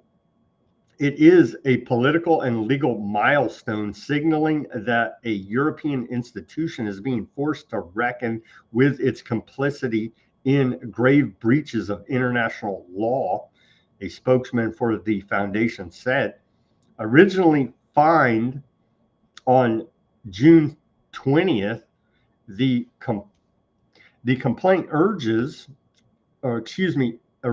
filed on June 20th, the complaint urges the EIB to suspend and investigate over $1 billion in investments linked to Aardvark institutions such as Bank of Lumi and Electra, both listed by the UN for their role in illegal settlements in the West Bank.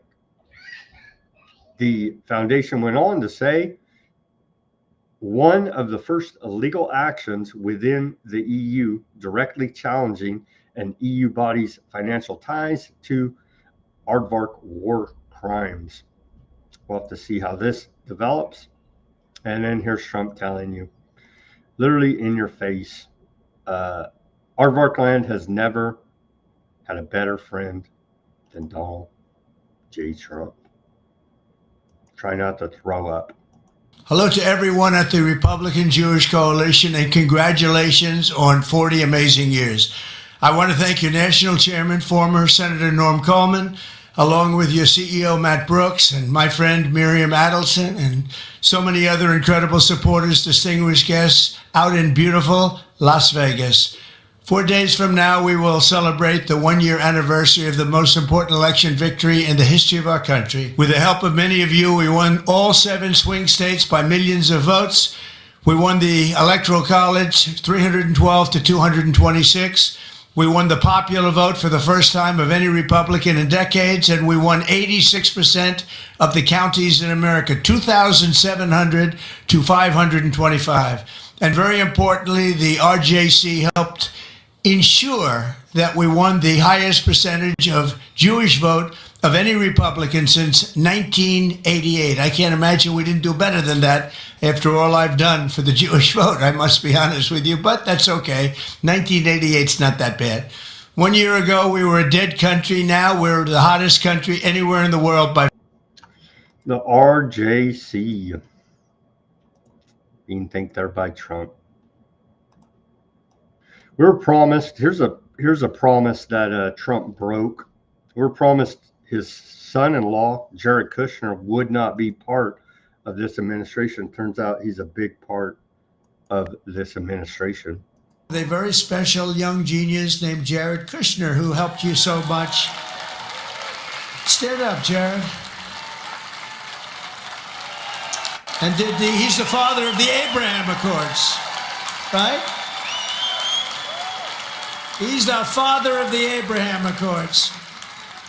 And by the way, my granddaughter, Arabella, would you stand up, Arabella? She looks so great.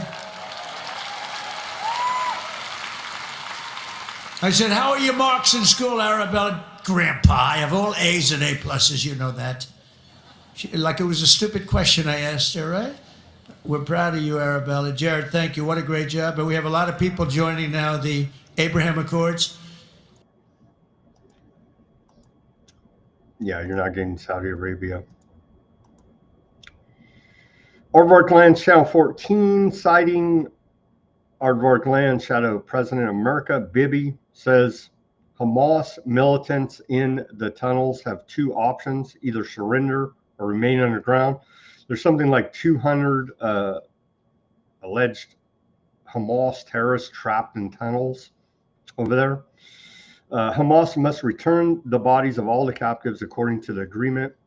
There will be no new deal, Netanyahu said. Since the start of the genocide in Gaza, Aardvark Land's defense expenditures soar. Aardvark Land Channel 12 reported that total war-related expenditures have reached 250 billion shekels. Oh, they don't care. America's fitting the bill. You know what I mean? America's fitting the bill. Don't be antiseptic. Senior officials in the finance ministry said the Army's management of reservist deployment resulted in major financial losses with billions of shekels wasted through excessive service-related payments. Finance Minister Smotrich said during a press conference that further budget increases are needed to sustain Aardvark Land's economic growth, though he provided no details on allocations. So it only costs 250 billion shekels to do the genocide. Sounds like a deal to me. Oh, there's a ceasefire, though, you see. Well, in the past 24 hours, 3 dead Palestinians, including 1 killed and 2 bodies recovered, and 2 injured are being reported. And since the ceasefire of October 11, 2025, 241 Palestinians have been killed, 609 have been injured, and 513 bodies have been discovered or recovered during the ceasefire. Gaza Ministry of Health reports it has so far identified 84 of 285 bodies that Aardvark Land has returned in batches since the exchange as part of the ceasefire deal of dead bodies there between Gaza and Aardvark Land. It's peace, bro. That's why there's reports of Aardvark Land helicopters opening fire with heavy artillery in southern Gaza earlier today. According to data from Admir Prison Support and Human Rights Association, over 9,250 Palestinians are currently held in Aardvark prisons, not including those detained in military camps. 1,242 are sentenced detainees 3,363 are held under administrative detention without charge or trial. 1,205 are classified as unlawful combatants, including detainees from Gaza, Lebanon, and Syria. 49 women are imprisoned, including one from Gaza. 350 children are detained. These figures reflect the situation as of this month, November 2025. Here's a nice little graphic to illustrate it from the cradle, infographic here. So yeah, we do like the no charges and no trial, right? We do like that. Indefinite detention. You don't even know what for. Well, you're a damn terrorist, that's why. Aardvark settlers burn olive trees as this continues in the West Bank. Video of it. Continued reports of Aardvark settlers attacking West Bank Palestinian farmers and destroying their olive orchards. Aardvark land engineering units are carrying out excavation for gas, oil, and water on Palestinian-owned land in the West Bank. So isn't that really what it's all about?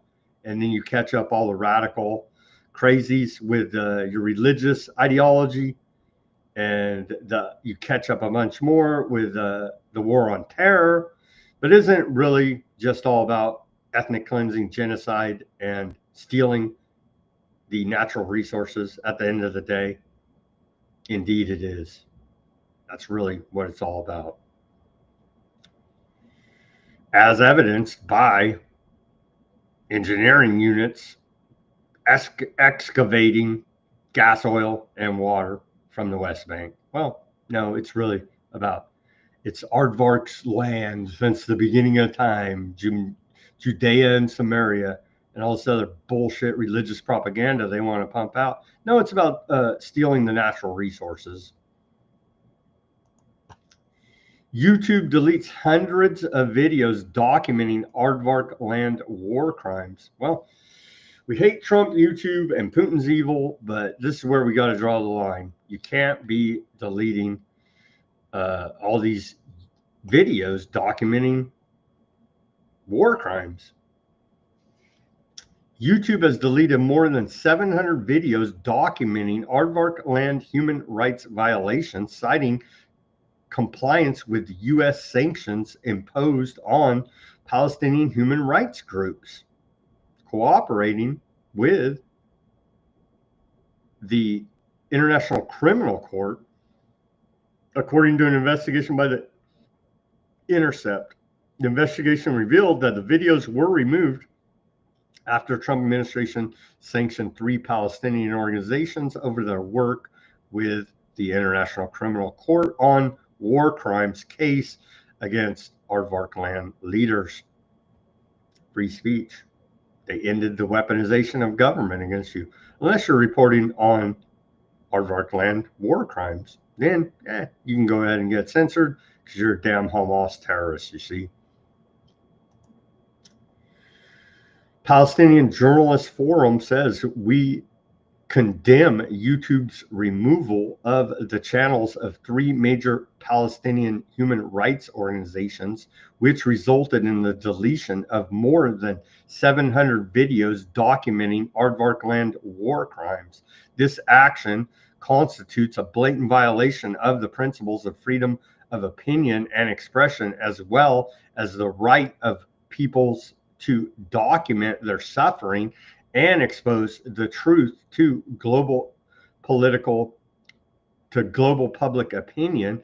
It also represents a dangerous alignment with the occupation's narrative. YouTube wouldn't do such a thing, would they? Well, we call on YouTube to immediately reverse its unjust decision and restore the deleted human rights channels and content without restriction or condition. Well, they can't because they're complying with the Trump administration, you see. But hey, the weaponization of government's over.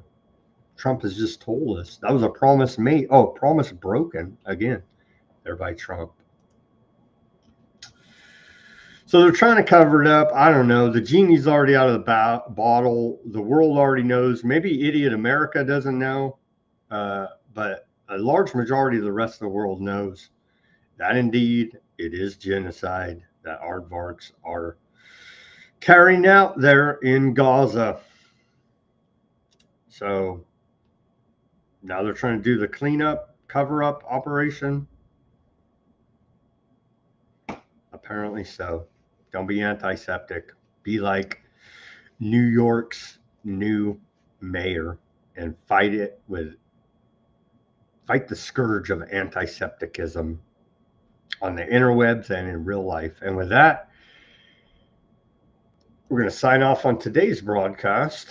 Let's go to Odysee first. Let's take a look. We have Fat Bob, John, Kerr, the regulars. Shout out to you, gentlemen. Thank you for tuning in and keeping that chat comment section lively. Fat Bob says, I'm mentally ill for being in between parties of Lenin and Stalin with Hitler as a third-party candidate. That's where we're at. You know what I mean? Pick a monster, and it's like, oh, the lesser of two evils. Well, that's still evil. The government, in and of itself, as an institution, is evil.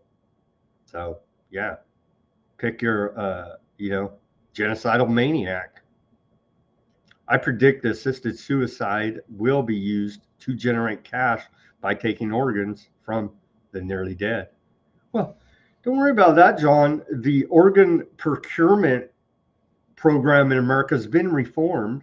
They announced with little fanfare that indeed in American hospitals under Rockefeller medicine system, they were murdering people and harvesting their organs admitted by the government.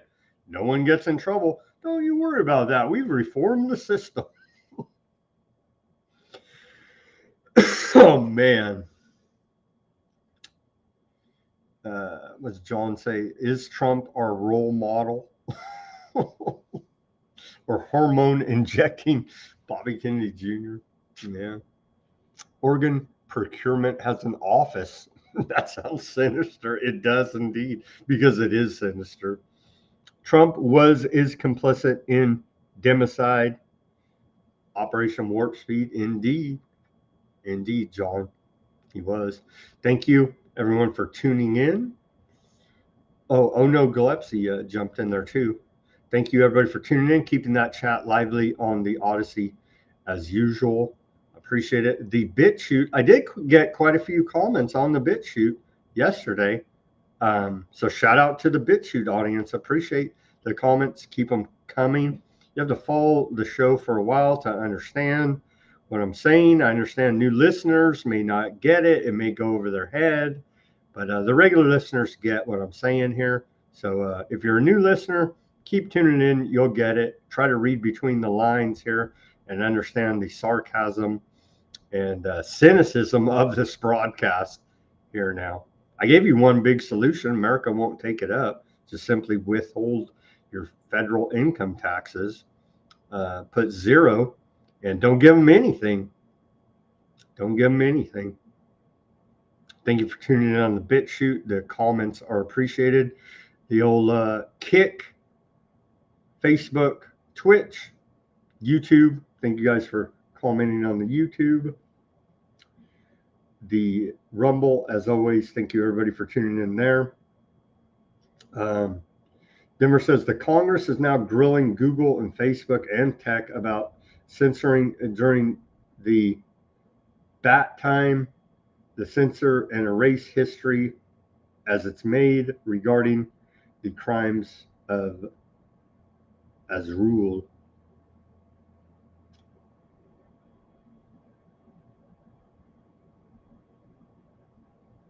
Oh, I see what you're saying. Yeah, well, their biggest problem was their own troops posting their war crimes all over Telegram, X, go down the list of, as was cited in the ICC indictments. But that goes over everybody's head. They literally told on themselves and bragged about the genocide. And even when told to stop by aardvark government, they continued. We reported on it here. I think it's died down a little bit, but everything must be censored now. Aardvarks are God's chosen people, let me tell you.